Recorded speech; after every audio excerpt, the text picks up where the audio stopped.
Assalamualaikum warahmatullahi wabarakatuh. Salam sehat untuk kita semua.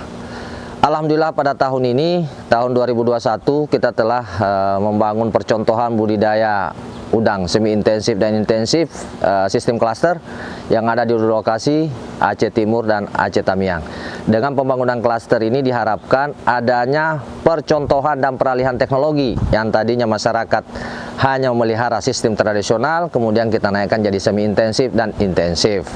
Kedua lokasi ini diharapkan menjadi trigger atau penyemangat buat yang lain bahwa tambak tradisional ini bisa kita upgrade menjadi semi intensif dan intensif. Harapannya ke depan bahwa dengan adanya dua lokasi percontohan ini diharapkan masyarakat sekitarnya juga ikut mendapat dampak serta dapat mencontoh pola budidaya semi intensif dan intensif ini.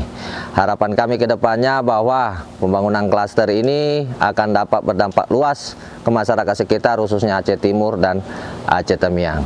Semangat budidaya!